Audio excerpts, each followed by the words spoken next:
1 Korintus pasal yang ke-6 ayatnya yang ke-10 dan ayatnya yang ke-11.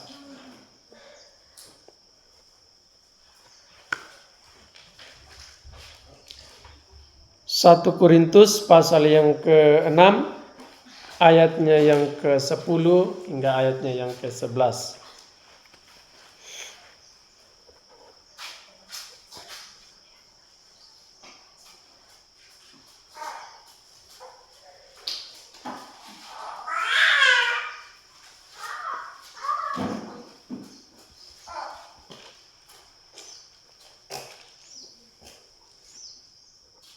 Sudah?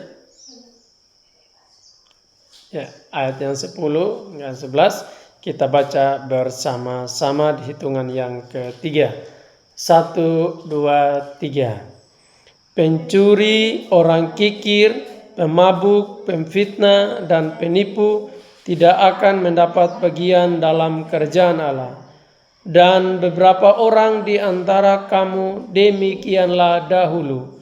Tetapi kamu telah memberi dirimu disucikan, kamu telah dikuduskan, kamu telah dibenarkan dalam nama Tuhan Yesus Kristus dan dalam Roh Allah kita. Amin.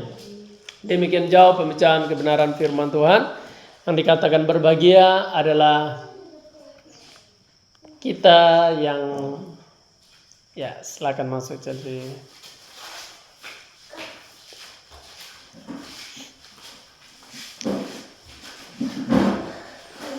Baik, yang dikatakan berbahagia adalah kita yang telah membaca firman Tuhan, yang mendengarkan firman Tuhan, terlebih kita yang mau melakukan kebenaran firman Tuhan. Saudara yang terkasih dalam Tuhan kita Yesus Kristus, perikop yang kita pelajari hari ini yang disampaikan oleh Rasul Paulus kepada jemaat yang ada di kota Korintus pada waktu itu, ini adalah peristiwa terjadinya konflik atau masalah antara jemaat.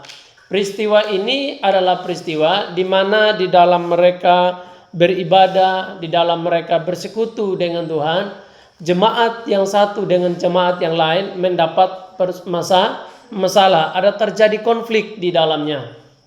Oleh karena itu, kenapa di dalam itu terjadi konflik? Orang yang sudah beriman, orang yang sudah sungguh-sungguh di dalam Tuhan, tetapi terjadi konflik, terjadi persoalan.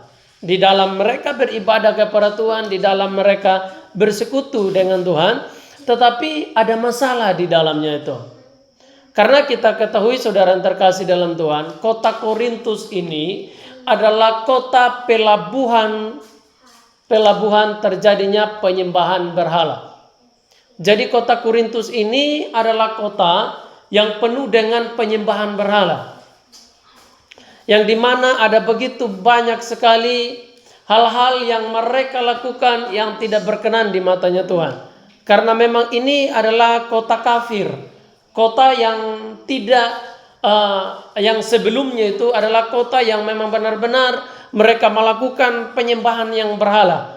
Sehingga ketika orang-orang sudah datang kepada Tuhan, sepanjang perjalanan mereka mengikuti Tuhan, terjadi konflik. Dan yang diambil oleh Rasul Paulus di sini adalah di ayatnya yang ke-10 tadi dibilang, pencuri, orang kikir, pemabuk, pemfitnah, dan penipu tidak layak mendapat bagian dalam kerajaan Allah. Artinya gini, saudara yang terkasih dalam Tuhan, maksud dari Rasul Paulus ini adalah pencuri, orang kikir, pemabuk, pemfitnah tidak layak masuk dalam kerajaan Allah ini. Ini tidak hanya sekedar berbicara tentang moral, tetapi Rasul Paulus mengambilnya itu adalah gaya hidup mereka sebelumnya. Gaya hidup mereka sebelum mereka mengenal Tuhan, atau sebelum mereka percaya kepada Tuhan.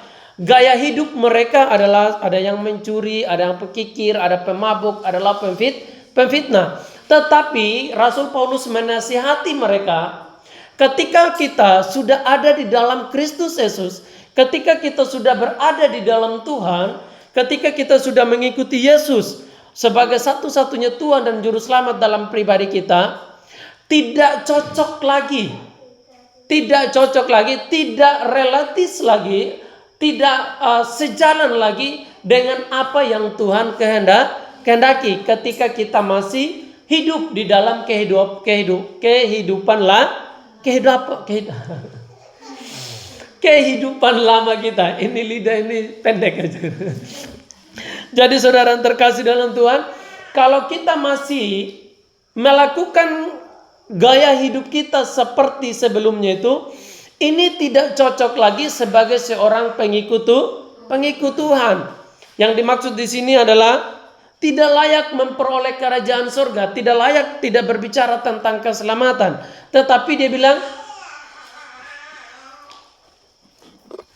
jadi saudara yang terkasih dalam Tuhan, ya silakan. Dibilang di sini, pencuri, orang kikir, pemabuk, pemfitnah, dan penipu tidak layak lagi memperoleh kerajaan surga. Ini saudaraku yang terkasih dalam Tuhan, ini sama sekali tidak berbicara tentang keselamatan atau yang disebut dengan luri palupang. Itu tidak berbicara, itu tidak. Tapi di sini Rasul Paulus maksudnya adalah bahwa gaya hidup kita, di mana kota Korintus ini adalah kota yang dimana kota ini adalah kota yang penuh dengan penyembahan berhala, sehingga mereka hidup menurut pikiran mereka sendiri. Mereka melakukan hal-hal yang tidak berkenan di mata Tuhan. Tetapi ketika kita sekarang, kita sudah ada di dalam Kristus Yesus, kita jangan lagi melakukan semua yang itu.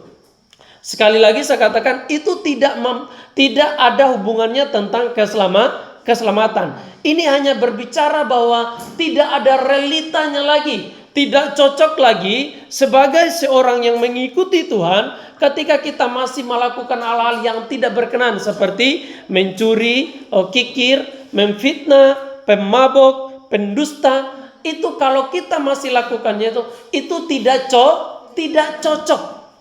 Karena kamu tidak hidup lagi di mana sama sebelum kamu mengikuti Yesus. Sebelum kamu mengikuti Yesus, sebelum kamu menerima Yesus sebagai Tuhan dan Juru Selamat dalam pribadimu itu, apapun yang kamu lakukannya itu tidak menjadi persoalan. Sebab hati Yesus itu belum ada di dalam dirimu.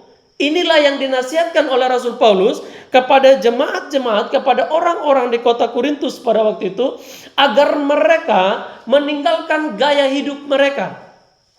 Sekali lagi, memang tidak ada mempengaruhi tentang keselamatan. Keselamatan itu saat kita mengaku percaya bahwa Yesus adalah satu-satunya Tuhan dan Juru Selamat dalam pribadi kita. Saat itu pun juga kita memperoleh keselamatan. Karena kehidupan yang kekal adalah pengenalan kita terhadap Kristus Yesus. Pengenalan kita terhadap Tuhan. Ketika kita mendengarkan Injil yang murni, saat itulah kita memperoleh yang namanya kehidupan yang kekal. Karena kehidupan yang kekal itu hanya ada di dalam Dia. Jikalau kamu di dalam aku dan aku di dalam kamu, kata Tuhan.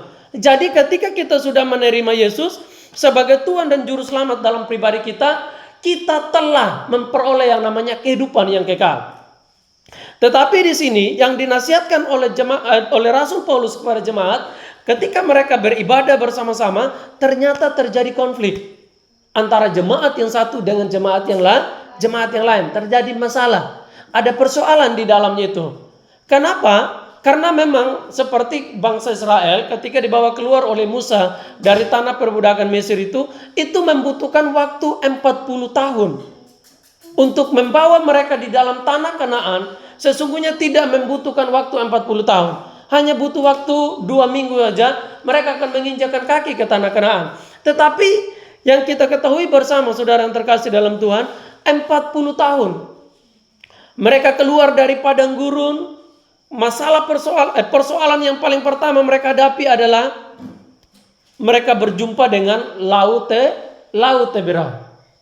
Ada laut yang menghadapi mereka. Ada laut yang menghadang mereka. Tetapi di situ pun juga Tuhan melakukan mujizat, yaitu membelah laut itu dan mereka menyeberang. Tetapi dengan itu mereka berjalan lagi. Mereka tiba di Rama di sana. mereka menemui yang namanya air yang pahit. Ketika mereka juga mendapatkan air yang pahit, mereka juga mulai mengeluh kepada Musa, juga kepada Tuhan. Sesungguhnya bukan mereka mengeluh kepada Musa saja, tetapi mereka sedang mengeluh kepada Tuhan. Karena Tuhan telah berjanji kepada mereka, aku akan menyertai kamu sampai kamu masuk di dalam tanah Kanaan yang berlimpah-limpah dengan susu dengan madu itu. Mereka percaya itu, tetapi ketika mereka mendapat masalah, persoalan yang pertama tadi ketika mereka dikejar oleh tentara Filistin, orang Mesir, mereka bilang, bagaimana mungkin Tuhan ini membawa kami keluar dari Mesir hanya untuk membunuh kami di padang belantara ini?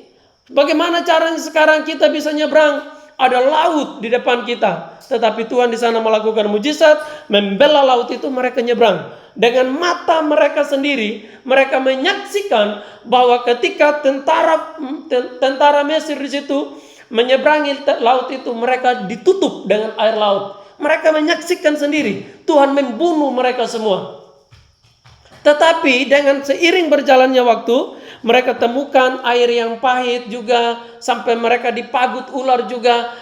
Tetap aja mereka mengeluh kepada Tuhan. Mereka butuh yang namanya daging. Tuhan berikan daging, roti dan mana, dan daging burung apa? Burung puyuh sampai keluar dari hidung mereka saking rakusnya mereka. Di sana pun juga mereka tetap menolak Tuhan. Ada begitu banyak sebenarnya mujizat-mujizat yang membuktikan bahwa Allah adalah Allah yang tidak pernah berdusta kepada mereka. Tetapi oleh karena ketegaran hati mereka, sampai Musa sendiri pun juga tidak berhasil menginjakkan kaki di tanah Kanaan. Karena apa? Karena ketegaran hati. Oleh karena itu sebenarnya yang dibutuhkan adalah seperti persoalan yang dihadapi oleh Rasul Paulus kepada jemaat yang ada di kota Korintus pada waktu itu adalah mereka sama-sama beribadah kepada Tuhan, tetapi mereka mendapat masalah di dalamnya itu. Kenapa? Karena memang mereka berangkat dari kota Korintus yang tadi saya katakan adalah pelebuhan penyembahan berhala.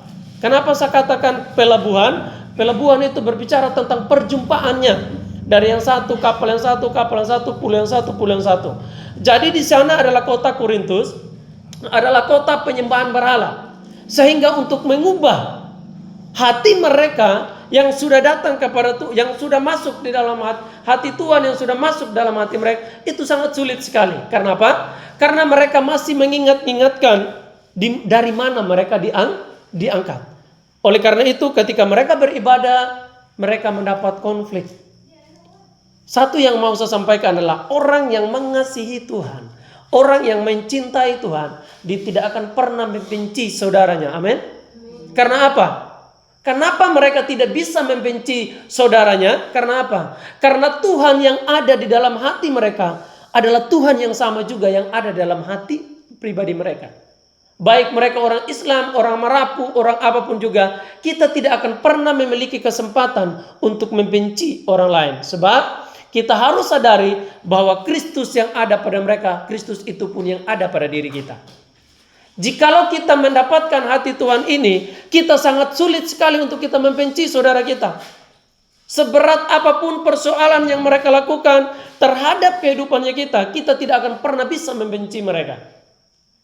Kemarin ketika saya minta surat dari Revival Kupang, ketika saya mau mengubah semua nama dari GKM Revival Kupang menjadi GPSDI, mereka langsung responnya, siap Om Domi, kami berikan surat. Karena apa? Ketika kami melakukan itu, tidak ada persoalannya di dalam. Tapi satu yang kita lakukan adalah kita tetap berdiri di atas kebenaran firman Tuhan. Kita tidak sedang melayani sinode. Kita tidak sedang melayani dari kampus mana kita diambil.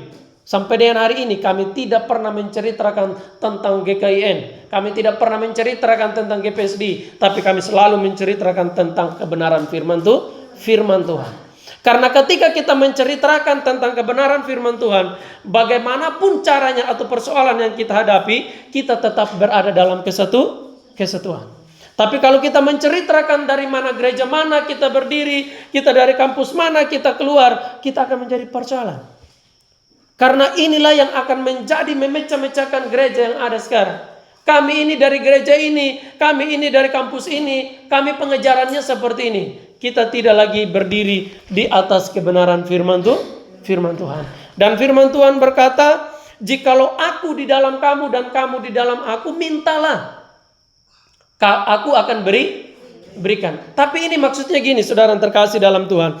Kita tidak diajarkan di sini bahwa mintalah aku akan berikan. Tidak disuruh minta rumah, saya minta mobil. Tapi ketika kita minta rumah, kita minta mobil, lalu tidak kita memperolehnya, kita akan kecewa. Kenapa Alkitab berkata, jikalau aku di dalam kamu dan kamu di dalam aku, mintalah, maka kamu akan diberikan. Tuhan, saya sudah berdoa, saya minta mobil, saya minta motor, saya minta rumah, saya minta supaya saya memiliki kehidupan seperti ini. Tapi kenyataannya tidak ada, Tuhan. Kita akan kecewa. Karena maksud dari ini sebenarnya, jikalau kita sudah menerima Yesus sebagai Tuhan dan Juru Selamat dalam pribadi kita, yang Tuhan suruh minta sebenarnya adalah 10 hukum Taurat yang terlebih dahulu masuk di dalam hati saudara dan saya, itu dikeluarkan. Jangan dicampur. Kristus Yesus iman dengan hukum Taurat. Jangan dicampurkan itu. Makanya dikatakan, mintalah maka akan diberikan. Tuhan, saya telah menerima Engkau sebagai Tuhan dan Juru Selamat dalam pribadi saya. Saya mohon Tuhan, pemahaman saya yang sebelumnya, yang masuk dalam hati saya, Tuhan tolong keluarkan. Makanya di Alkitab berkata, jikalau kita punya iman sebiji sesawi, gunung yang besar dapat kita pindahkan. Asal kita memiliki iman saja. Artinya gini, kalau kita sudah menerima Yesus sebagai Tuhan dan Juru Selamat dalam pribadi kita, 10 hukum Taurat yang diambil Musa di atas Gunung Sinai, keluarkan itu dari hati kita. Jangan kita campuri. Jangan kita hidup dalam hukum Taurat, kita hidup juga dalam iman Kristus Yesus. Jangan, kita akan sulit sekali. Kalau kita pengen minum kopi, tolong kopi itu jangan dicampur dengan susu. Karena tidak akan terasa itu kopi. Dan juga tidak akan terasa itu adalah susu. Kalau kita mau mendapatkan kemurnian hatinya Tuhan dalam hidupnya kita, tolong keluarkanlah hukum Taurat itu. Sekalipun itu tidak mempengaruhi keselamatan kita. Sekali lagi saya sering sampaikan bahwa itu tidak mempengaruhi keselamatan kita. Naluri pelupang tangalanya welilai wultau jitau itu hanya oleh karena kita percaya saja. Percaya apa? Ini yang paling terpenting. Apa yang kita percaya? Kemarin saya senang sekali ketika saya pergi di Wengapu dengan Adi Henok, kami penginjilan, kami jalan, tiba-tiba kami mampir di satu rumah, kami tidak tahu, di situ kami cerita seperti apa yang saya sampaikan sering sekali tempat ini dari 2017 sampai dengan hari ini, sering saya ceritakan bahwa kenapa kita harus percaya Tuhan Yesus. Ada apa di dalam diri kita sehingga kita memang harus percaya sama Tuhan Yesus. Apa yang ada dalam diri kita? Yang ada dalam diri kita adalah, Alkitab berkata kita adalah orang berdosa. Alkitab memberitahukan kita bahwa kita adalah orang berdosa. Kalau begitu, apa masalahnya dengan dosa? Apa masalahnya dengan dosa? Ada apa dengan orang yang berdosa? Alkitab berkata upah dosa adalah maut itu tidak berbicara tentang meninggal. Tapi maut itu berbicara tentang keterpisahan Allah dengan manusia. Yaitu ketika Adam dan Hawa memakan buah yang dilarang oleh Tuhan. Jikalau kamu makan, maka kamu akan mati. Pertanyaannya, saat Hawa dengan Adam memakan buah terlarang itu, apakah mereka langsung mati? Tidak. Berapa usianya Adam? Berapa? 930 tahun. Ketika memakan buah itu tidak mati. Tetapi di dalam Alkitab sudah dikatakan mati. Terpisah dengan Allah. Lalu saya ceritakan di sana bahwa karena kita adalah orang yang berdosa, maka kita mau percaya kepada Tuhan. Sebab orang yang berdosa, Alkitab berkata, tidak mungkin memperoleh keselamatan. Tidak mungkin. Karena kita adalah orang yang berdosalah, maka Yesus yang adalah Allah sendiri, dia datang memakai rupa manusia. Supaya kita orang yang berdosa ini dapat dibenarkan dengan darahnya. Seperti yang hari-hari ini. Sebentar lagi kita akan lakukan hari Jumat minggu depan kita melakukan yang namanya Jumat Agung atau hari kematian Kristus Yesus. Pada hari Minggu depan kita akan beribadat tentang kebangkitan Kristus Yesus atau hari Paskah. Oleh karena itu, saudaraku yang terkasih dalam Tuhan, saya sampaikan di sana bahwa dalam penginjilan, Mama, karena kita ini adalah orang berdosa, makanya kita mau percaya sama Tuhan. Ternyata di ujung ceritanya, ternyata dia punya anak, tiga adalah pendeta. Tapi dia katakan bahwa baru hari ini saya dicerahkan. Seluruh manusia di muka bumi ini, saya sampaikan bahwa tidak ada orang yang tidak merindukan yang namanya keselamatan. Tidak ada. Siapapun dia.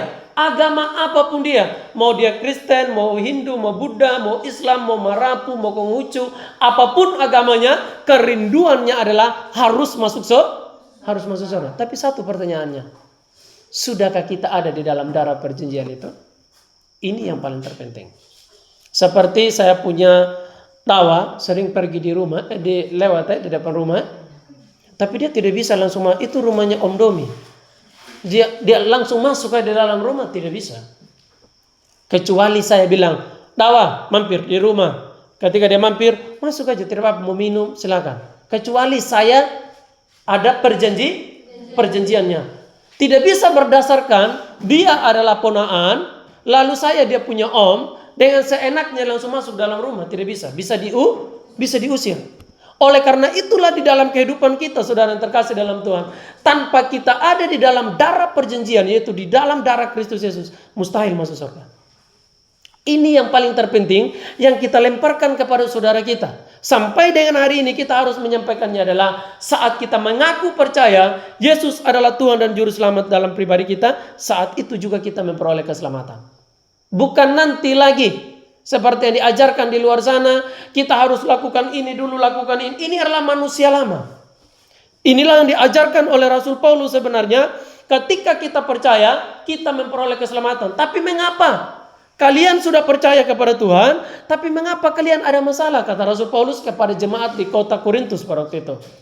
Apa masalahnya? Dan masalahnya adalah, inilah tadi. Pencuri, orang kikir, pemabuk, pemfitnah, dan penipu tidak akan mendapat bagian dalam kerajaan Allah. Ini di dalam 1 Korintus 6 ayat yang ke-10. Sudah sampaikan Jen? Ya.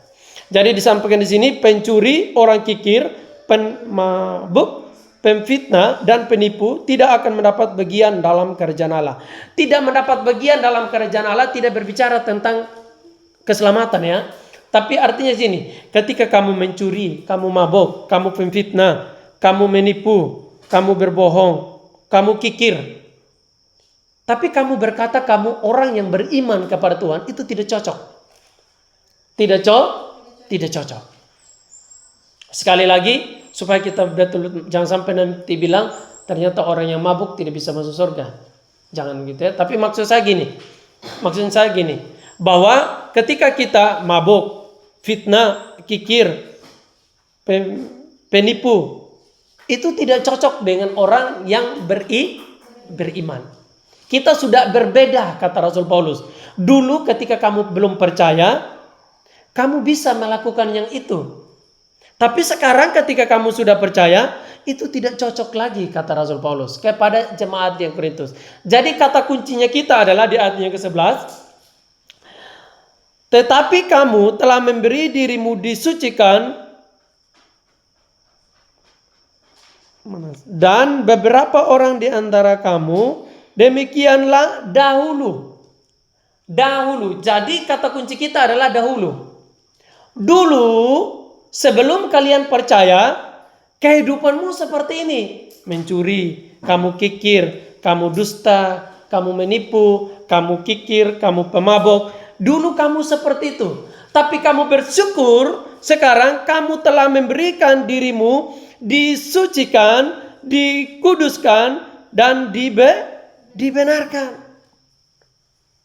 Dulu kamu seperti itu. Tapi sekarang kamu bersyukur karena kamu sudah berada di dalam Dia, kamu telah disucikan, kamu telah dikuduskan, dan kamu telah dibenarkan. Jadi kita ini orang yang telah beriman di dalam Kristus Yesus. Kita adalah orang yang disucikan. Kita adalah orang yang dikuduskan. Dan kita adalah orang yang dibenarkan. Oleh karena darah Yesus. Sekali lagi saya sering senang sekali lagunya dari GKS itu. Dihapuskan dosaku hanya oleh darah Yesus. Oh darah Tuhanku, sumber pembasuhku, sucilah hidupku hanya oleh darah Yesus. Hanya oleh darah Yesus kita suci. Jadi saya sampaikan di sana, Mama jangan terima kalau kamu dikatakan kamu orang berdosa. Jangan diterima, Mama. Iya, selama ini saya punya pikiran seperti itu. Ama katanya. Hampir seluruh orang, mereka berkata mereka orang berdosa. Dan orang berdosa, Alkitab berkata, tidak boleh masuk surga. Karena saya dulu orang berdosa, makanya saya mau percaya. Tapi kenapa banyak orang berkata mereka orang berdosa? Karena tidak luput dari kesalahan. Masih marah, masih emosi. Tapi Alkitab berkata kalau kau marah, kalau kau emosi, inilah manusia. Seluruh manusia tidak ada yang tidak marah. Tidak emosi. Yang tidak anak ya, marahin anak, ada yang pukul anak juga ya. Tapi saya berdoa di tempat ini tidak ada yang pukul anak ya. Amin. Jangan pukul anak, tidak ada yang pukul anak ya.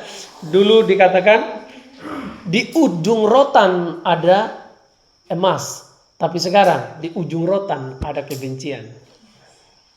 Kalau dulu dibilang kalau kita pukul anak, dibilang di ujung rotan ada emas, tapi sekarang pukul anak di ujung rotan itu ada kebencian. Hati-hati dengan itu. Hati-hati itu ya. Jadi jangan kita jangan memukul anak karena dia bilang, "Napa ya aku matuan napa?" Palai warung kau. Ada yang bilang begitu ya. Saya berdoa di tempat ini tidak ada. Amin. Tidak ada di tempat ini. Karena itu saudaraku yang terkasih dalam Tuhan kita Yesus Kristus, Rasul Paulus benar-benar menasihatkan kepada jemaatnya supaya jangan terjadi lagi konflik, persoalan di dalamnya. Tidak ada persoalan. Bagaimana caranya supaya tidak ada persoalan? Janganlah kita hidup menurut pikiran kita sendiri. Seperti yang di luar sana, karena mereka orang yang berdosa, selalu mereka berkata, "Tuhan, ampuni dosa saya ya Tuhan." Masuk kamar, dia sukacita, lalu besok lagi mereka lakukan lagi hal-hal yang itu.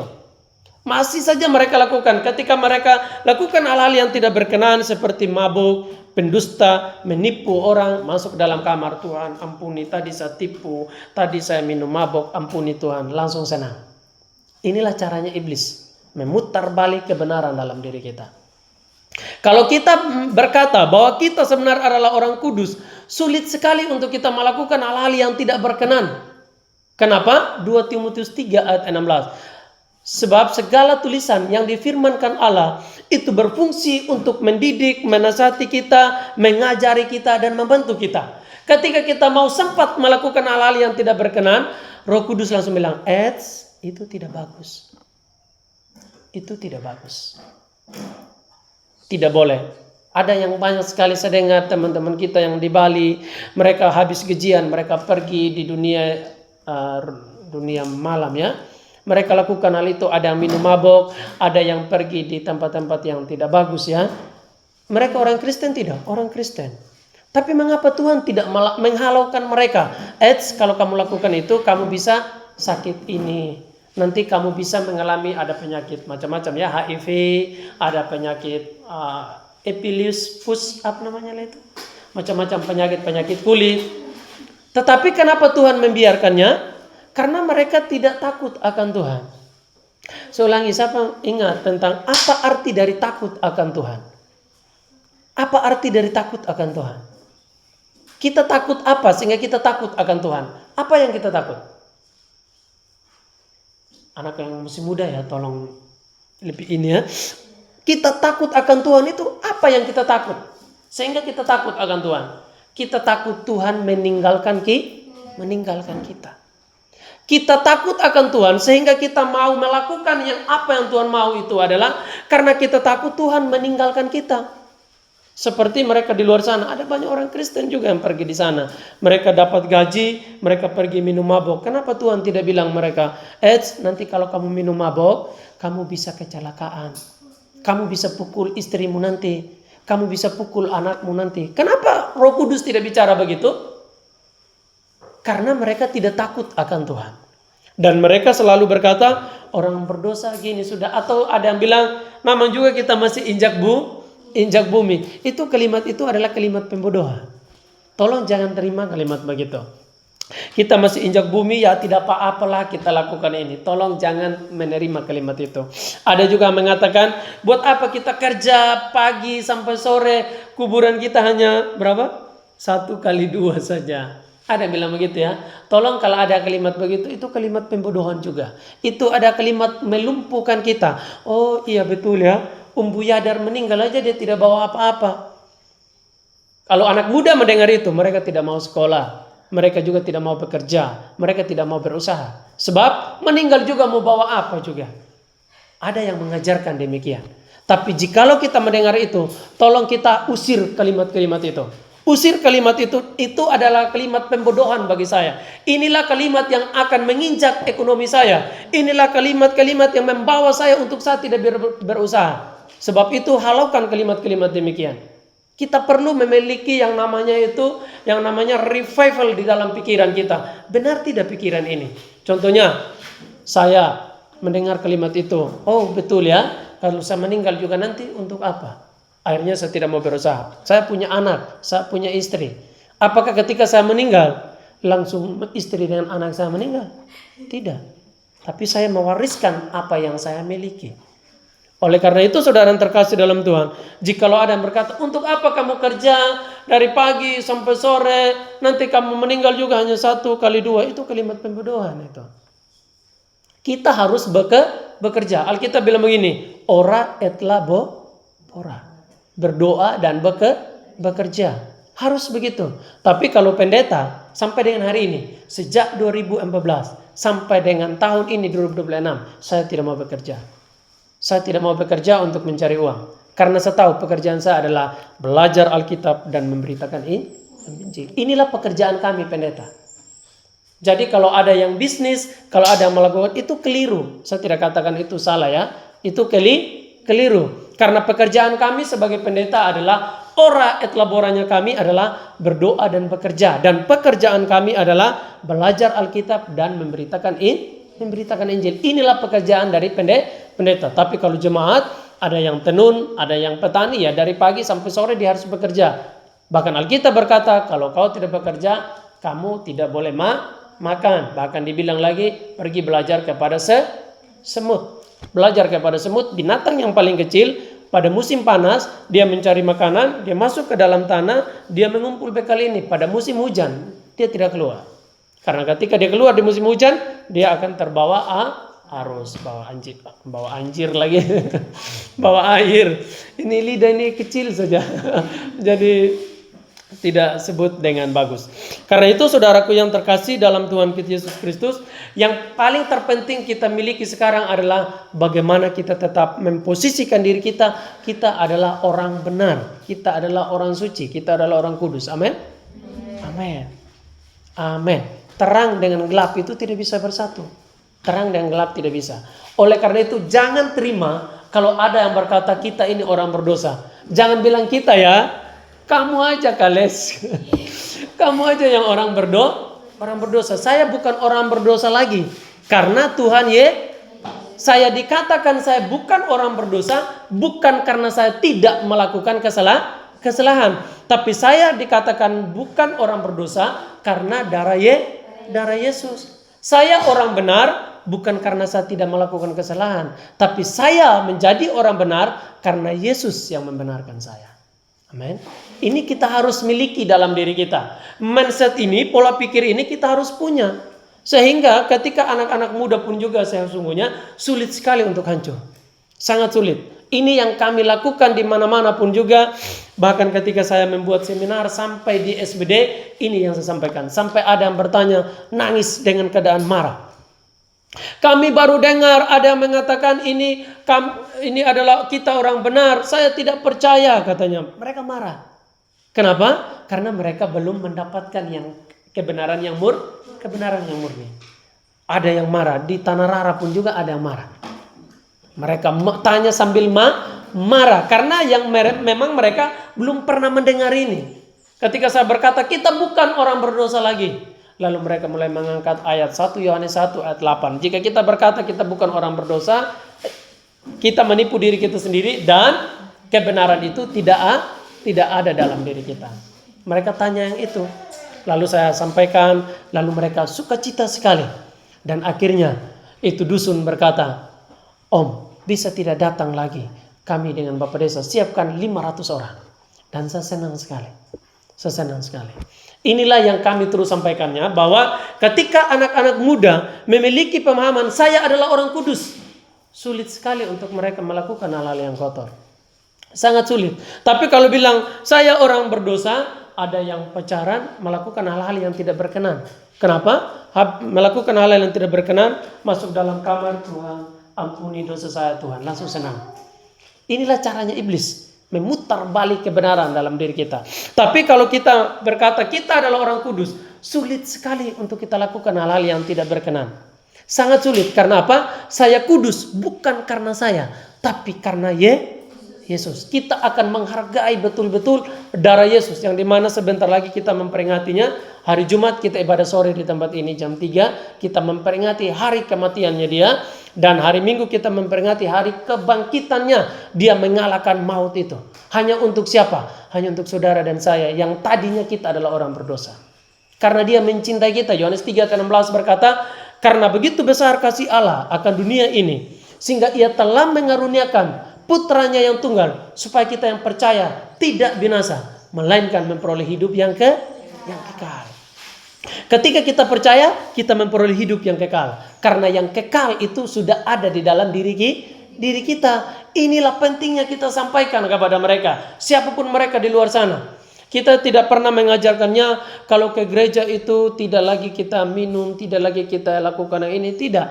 Tetapi yang dilarangkan di sini adalah seperti ayat yang kita belajar ini adalah pencuri, orang kikir, pemabuk, pemfitnah, penipu, tidak boleh masuk surga. Masuk surga maksudnya itu tidak cocok dikatakan sebagai pengikut Tuhan.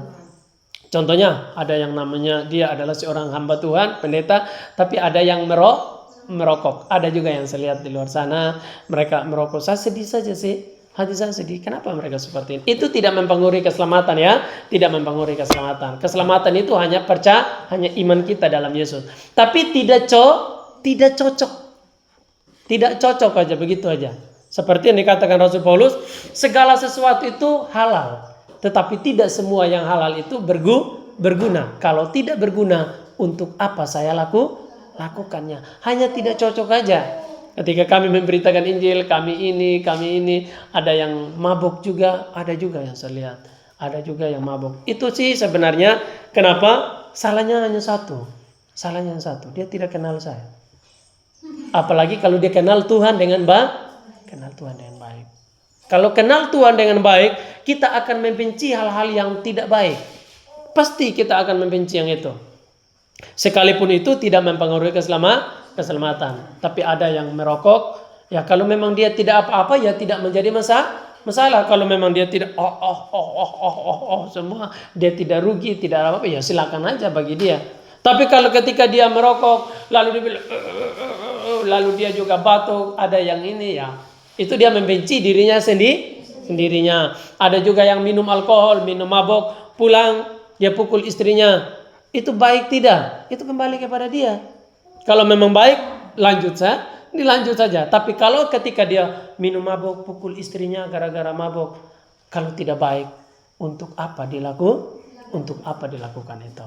Ini yang paling terpenting. Paulus hanya bilang, kalau itu tidak berguna, buat apa kamu lakukan? Sekali lagi, boleh tidak kita makan uhu mengejeng? Boleh tidak kita makan uhu mengejeng? Sesaji yang disiapkan untuk arwah orang mati itu. Boleh tidak? Boleh aja sebenarnya kita makan ya. Tapi kenapa kita tidak mau makan? Yang lebih eksplisit lagi. Kenapa kita tidak mau makan? Tadi barusan saya ngomong itu. Kenapa? Kenapa kita tidak mau makan? Makan aja sebenarnya tidak menjadi masalah. Saya kalau dikasih sebenarnya makan aja, itu daging bakar lagi. Hah? Makan aja sebenarnya, tidak menjadi. Tapi kenapa kita tidak mau makan? Kenapa? Tadi barusan saya ngomong. Karena tidak berguna. Kalau kita makan makanan itu di tengah-tengah orang yang beriman maupun yang tidak beriman, itu tidak ada gunanya bagi kita. Malah kita menjadi batu sandungan bagi orang lain. Untuk apa kita lakukan itu? Jadi yang kita renungkan sebenarnya berguna tidak? Kalau makan sebenarnya ya tidak menjadi masalah makan. Kalau manusia tidak menjadi masalah kita makan. Tapi ada gunanya tidak? Kita makan hal-hal yang begitu. Oh, orang Kristen begitu ya. Sama dengan kita ya. Akhirnya mereka tidak mau datang kepada Tuhan. Kalau begitu kita tidak berguna. Kalau begitu hanya karena makanan itu, kalau begitu jangan dimakan. Mau makan juga tidak ada untungnya, tidak makan juga tidak ada ruginya. Kalau begitu kita jangan makan. Itu aja ya. Bukan karena kita orang yang percaya. Bukan itu. Bukan karena itu. Bukan itu. Tapi sebenarnya mengapa kita tidak mau makan mangejing itu? Karena bagi saya tidak ada gunanya. Tidak gunanya ada. Kenapa? Tidak berguna apa? Karena saya menjadi batu sandungan bagi orang lain. Jadi kesimpulannya adalah orang yang beriman kepada Yesus tidak makan makanan yang disiapkan untuk arwah orang mati. Bukan karena kita orang Kristen, tidak. Bukan itu. Tapi karena itu tidak berguna. Oh makan. Oh sama ada orang Kristen dengan kita. Ternyata orang Kristen juga makan makanan itu. Akhirnya mereka makan. Kitalah yang menghambat mereka untuk datang kepada Yesus. Jadi kita tidak makan. Kalau saya sebenarnya ya makan aja. Itu dibakar daging ayam sumba lagi. Nasi juga itu harus nasi yang paling atas atau paling bawah? Paling atas. Kenapa paling atas? Panas, masih hangat lagi, bukan panas ya. Masih hangat lagi. Kenapa mangejing tidak bisa pakai nasi dingin? Kenapa? Pernah saya tanya kemarin seorang una, tidak bisa jawab ya. Kenapa mangejing itu tidak bisa dipakai nasi yang dingin? Karena nasi dingin itu tidak ada uapnya. Karena uapnya itu adalah dupa. Itu yang disampaikan ke atas. Tapi banyak yang melakukannya, tapi mereka tidak mengerti itu. Tapi saya sebenarnya mengapa kita menjadi orang Kristen? Karena saya mengerti apa yang saya pahami sebelumnya. Ketika kita memahami itu, sulit sekali untuk kita mengulanginya lagi. Karena kita sudah pahaminya. Itu yang paling terpenting saudaraku yang terkasih dalam Tuhan. Sehingga di sini Rasul Paulus benar-benar mengingatkannya. Ketika jemaatnya ada di dalam konflik, dia bilang begini. Kamu dulu ini mencuri, kamu fitnah. Tapi kamu bersyukur sekarang, kamu memberi dirimu disucikan, dikuduskan, dan dibenarkan dalam nama Tuhan Yesus Kristus dan dalam roh Allah kita. Dalam roh Allah kita. Jadi roh Allah itu sudah ada di dalam diri kita. Sehingga dia dikatakan Immanuel. Allah yang beserta kita. Tapi di luar sana masih ada yang mengatakannya. Nanti kedatangan Tuhan Yesus yang kali yang kedua. Lalu saya tanya, kapan kali kedua itu? Kapan kali kedua? Lalu angkat ayat yang mengatakan, anak manusia pun tidak tahu. Hanya Bapa yang tahu. Kita disumba, nyetala humba ada tidak ya? Ketika lahir, kuru umannya apa? Ada kita di semua tidak? Ada deh. Bab jeli mungkin, bab jeli lebih kakak sedikit dari saya. Hina deh ni, kuru umannya anne mamun nero. Ada. Kita di Sumba ada. Tapi dia tahu tidak itu anak? Tidak. Siapa aja yang tahu?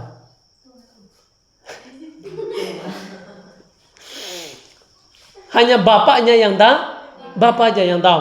Kuru umannya hal langsung tahu. Tapi itu anak tidak tahu. Baik ini laki-laki maupun itu perempuan. perempuan? Tidak tahu.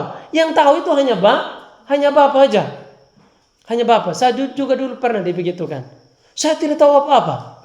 Ternyata sudah ada pembicaraan antara orang tua saya dan orang tuanya si dia. Saya tidak tahu apa-apa.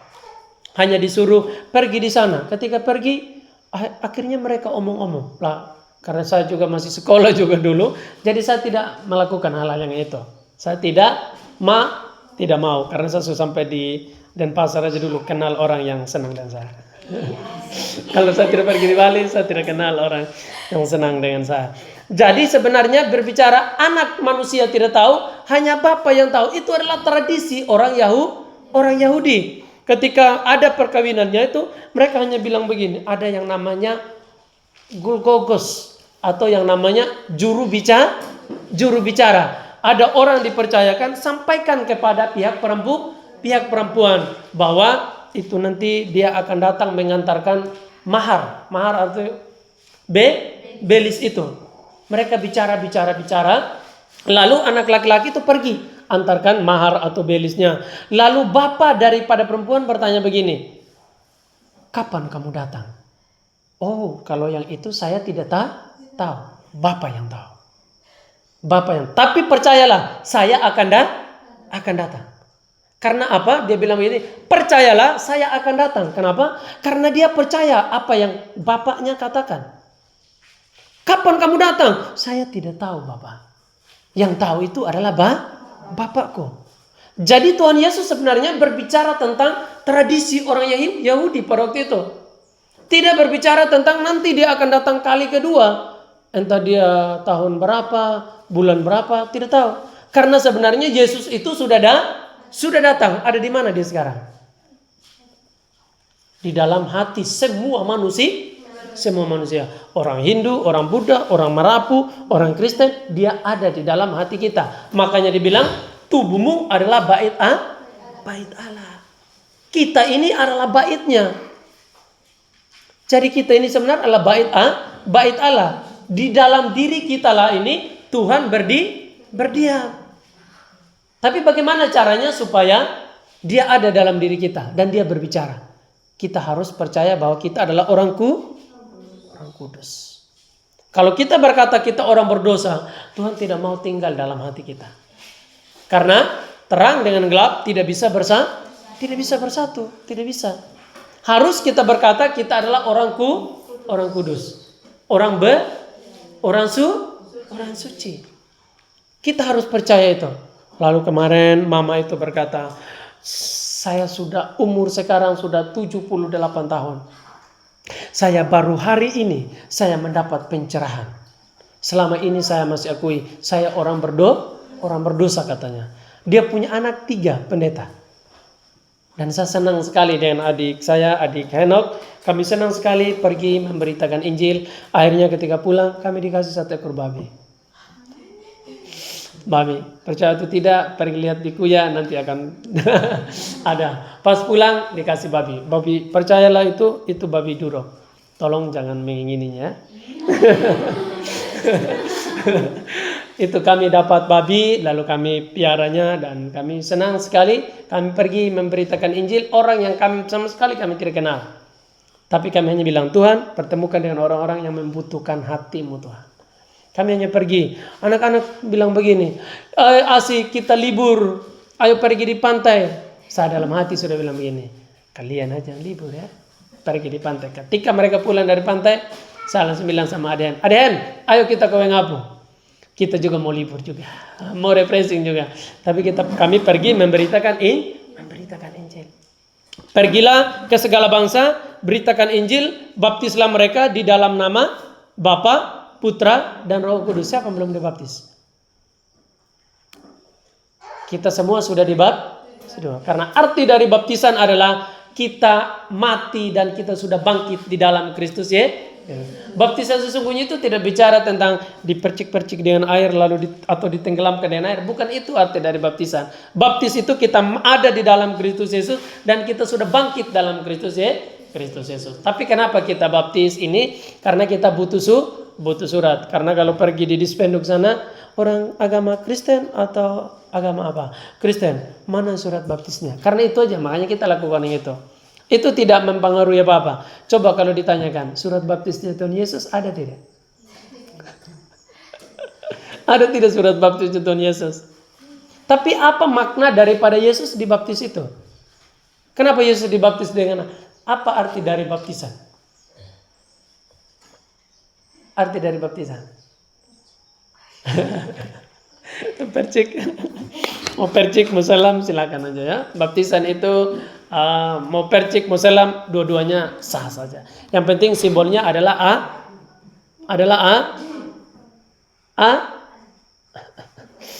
Yang penting baptisan itu simbolnya adalah apa? Kalau baptis itu dengan apa? Air ya.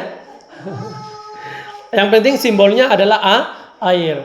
Tapi makna daripada air itu adalah lambang daripada kematian, yaitu kisah air bah. Kisah air bah itu semua orang yang kena air bah, mereka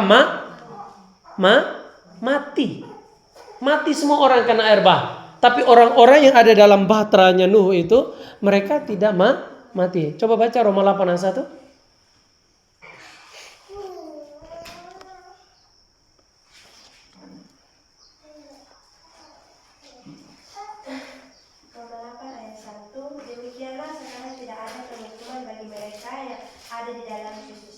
Amin. Jadi demikianlah sekarang tidak ada hukuman bagi mereka yang ada di dalam Kristus Yesus.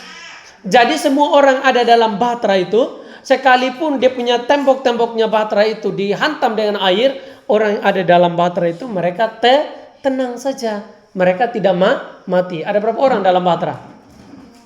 8. Siapa? Ya, Nuh dan istri sudah pasti ya. Lalu dia punya anak 3 orang. Siapa namanya? Yafet. Ya, berarti mereka. Kenapa ada 8 orang? Oh, istrinya. Oke, jadi istri dari ketiga anak. Jadi dengan dia punya anak mantu ya. Jadi binatang-binatang juga di dalam ya. Ada semuanya. Ya, jadi waktu itu ada kulkeng. Ada ya? Ada kuda ya? Ada babi ya? Ada. Kenapa? Kan sekarang ada babi. Jadi binatang masuk di dalam bahtera itu yang ada semua hari ini. Karena binatang yang tidak kena air waktu itu semuanya hidup gitu ya. Jadi ayat terakhirnya kita itu terambil di dalam Galatia 5 ayat 19 sampai dengan ayat yang ke-21. Itulah ayat yang cocok dengan 1 Korintus 6 ayat yang ke-10. Galatia 5 ayat 19 sampai dengan 21.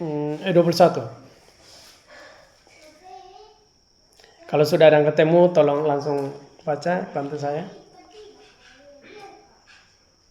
Galatia 5 ayat 19 sampai 21.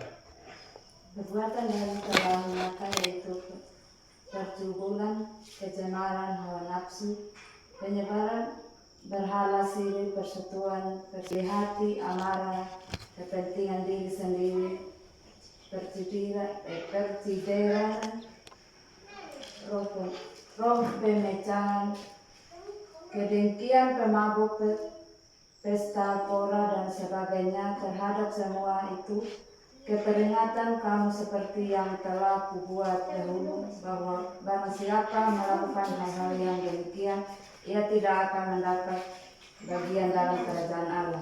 Ya, terima kasih. Jadi di dalam Galatia 5 ayat 19 sampai 21 itu adalah ayat yang relevan, ayat yang sejalan nasihatnya Rasul Paulus baik di kota Galatia dengan di kota Korintus ini, bahwa yang pencuri, kikir, pemaboknya, kamu dahulu seperti demikian. Ketika kamu lakukan itu, kamu tidak layak memperoleh kerajaan surga. Tidak layak artinya kamu tidak cocok menjadi pengikut Tuhan. Sebab itu sekarang ketika kamu sudah ada dalam Kristus Yesus, tolonglah tinggalkanlah perilaku-perilakumu yang dahulu itu. Seperti tadi yang pertikaian, fitnah, menipu, mencuri, ya kikir, yang mabok, tolong tinggalkanlah semuanya itu. Karena ketika kamu masih lakukan sekarang ini, itu tidak cocok sebagai pengikut pengikut Yesus. Tidak cocok gitu ya. Tapi tidak berbicara tentang tidak masuk kerajaan surga. Jangan sampai nanti bilang, oh saya minum mabok, saya masuk neraka. Jangan ya, jangan begitu. Darah Yesus itu cukup membawa kita dalam keselamatan ketika kita percaya. Darah Yesus cukup, hanya satu saja. Hanya darah Yesus saja. Jangan ditambah-tambah dengan perilaku kita. Tapi hanya tadi seperti yang sesinggung juga tentang mengijing tadi, itu tidak cocok. Kalau orang yang percaya lakukan hal-hal yang duniawi itu. Seperti yang di kota Korintus ini adalah kota yang namanya banyak penyembahan berhala juga. Seperti yang kita lakukan juga di Sumba. Ada begitu banyak juga yang lakukannya. Tetapi ketika kita sudah percaya, kita jangan lakukan lagi gaya hidup kita yang sebelumnya itu. Seperti tadi penyembahan berhala, percideraan, ya, pertikaian, ya, mencuri dan lain sebagainya tadi itu yang dibacakan oleh saya punya punaan. Jadi ketika kita sudah percaya kepada Tuhan, kita jangan lakukan lagi itu. Jangan lakukan. Tinggalkanlah semuanya itu. Supaya kita benar-benar menjadi garam, menjadi terang, menjadi jawaban bagi orang lain itu. Jangan kita sama. Atau yang dikatakan Alkitab, hendaklah engkau jangan menjadi serupa dengan dunia. Jangan serupa dengan dunia ini, yang dilakukan oleh dunia ini. Penyembahan berhala. Jangan lagi, ketika sudah percaya kepada Tuhan, jangan lagi lakukan yang namanya ritual. Jangan lagi lakukan yang itu. Sekalipun itu, sekali lagi saya katakan, tidak mempengaruhi keselamatan. Tapi jangan lagi lakukan itu. Karena itu akan menjadi permasalahan di dalam berjemaat. Pak Pendeta, bagaimana ini pendeta? Itu jemaat itu lakukan itu aja. Kenapa kasih tinggal saja? Akhirnya jemaat yang satu dengan lain itu menjadi masalah. Inilah yang dihadapi oleh Rasul Paulus. Pada waktu itu. Karena jemaat yang satu masih melakukan kehidupan lamanya dia. Seperti yang tadi mengkikir, penyembahan berhala, dia masih mencuri. Akhirnya di dalam terjadi masalah. Kenapa dia ini seperti ini? Kan sudah percaya, tapi kenapa kamu seperti ini? Akhirnya jemaat yang satu dengan yang lain konflik. Sekarang pun juga banyak yang seperti itu. Jemaat yang satu dan jemaat yang satu bermasalah. Karena yang satu masih lakukannya, yang satu sepertinya dia masih mencuri. Akhirnya yang satu merasa risih, merasa terganggu. Teman-teman jemaat, tapi jemaat yang satu itu kenapa dia mencuri? Kenapa dia suka gosip? Kenapa dia suka ngerumpi? Akhirnya mereka menjadi persoalan di dalamnya. Itulah yang menjadi bebannya Rasul Paulus. Dan saya percaya banyak sekali yang menjadi beban pendeta hari ini. Karena ada banyak jemaat yang masih melakukan seperti yang tadi itu yang dibacakan oleh Seponaan, yang saya bacakan di sini, itu adalah ayat relevannya. Banyak sekali sekarang masalah. Sehingga mulailah yang satu sedikit-sedikit dia bergeser, dia keluar dari gereja itu. Sesungguhnya dia tidak mau meninggalkan persekutuan di situ, hanya karena jemaat yang satu ini. Oleh karena itu Rasul Paulus menasihatkan kepada mereka, dahulu kamu seperti ini, tolong sekarang jangan lagi ya. Jangan lagi lakukan yang seperti ini. Itu tidak cocok kita sebagai orang Kristen. Ini adalah nasihat. Nah, hari ini juga yang saya mau sampaikan, karena saya juga sementara belajar juga ya. Saya juga sementara belajar dari Alkitab ini, bagaimana betul-betul kita menjadi pengikut Tuhan yang benar-benar kita itu ketika sudah percaya Tuhan, kita tidak mengingini lagi yang di belakang. Siapa yang menjadi tiang garam? Istrinya siapa? 3 huruf aja. Lot. Dia menoleh ke belakang, dia menjadi tiang garam. Itu adalah gambaran bahwa ketika kita sudah mengikuti Yesus, kita melangkah terus. Jangan kita melangkah satu, mundurnya 1 langkah lagi. Kita akan stagnas. Atau kita tetap ada di tempat yang sama. Kita tidak akan bisa mengalami yang namanya perubahan atau maju lebih ke depannya. Ini yang menjadi kerinduannya Rasul Paulus. Tolong jangan lagi lakukan hal-hal yang itu. Kamu memang dulu kamu curi, kamu mabok, kamu dusta, kamu kikir, kamu masih durhaka. Tapi sekarang kamu sudah percaya Tuhan. Kalau masih kamu lakukan itu tidak cocok dengan orang yang percaya. Saya percaya nasihat-nasihat ini adalah nasihat juga yang harus kita miliki dalam hati kita juga. Agar kita juga jangan lagi melakukan hal-hal yang tidak berkenan di matanya di matanya Tuhan. Sekali lagi, sekalipun itu tidak mempengaruhi keselamatan kita. Untuk surga itu menjadi milik kita saat kita mengaku percaya. Tapi penting di dalam kita berusaha untuk meninggalkan perbuatan lama kita. Seperti kalau ada pipa yang sudah lama tidak terisi. Kemarin kami beli motor satu, motor lama, motor bekas. Ternyata tangkinya itu karat. Kenapa? Karena lama sekali tidak diisi bensin. Lalu saya isi penuh bensin, lancar tidak? Tidak bisa. Karena masih ada yang karat gas sedikit, mati. Tapi yang dilakukan adalah isi terus bensin, kasih bersih, isi terus bensin, kasih bersih, sampai dia lancar. Demikianlah dengan kita. Kita perlu yang namanya kita disirami dengan firman Tuhan, pujian-pujian, agar kebiasaan yang lama itu terhilang, bersih. Sekali lagi saya katakan, tidak mempengaruhi keselamatan. Tapi bagaimana caranya agar kita bisa membenci perbuatan-perbuatan yang tidak berkenan di matanya Tuhan. Ini firman Tuhan yang dapat saya bagikan kepada kita semua. Saya berdoa firman ini bisa membantu kita, bisa menolong kita agar kita menjadi umat yang benar-benar kita sukacita, kita setia kepada Tuhan. Demikianlah firman Tuhan yang saya bagikan. Tuhan menolong kita sampai dengan saat hari ini. Mari kita berdoa.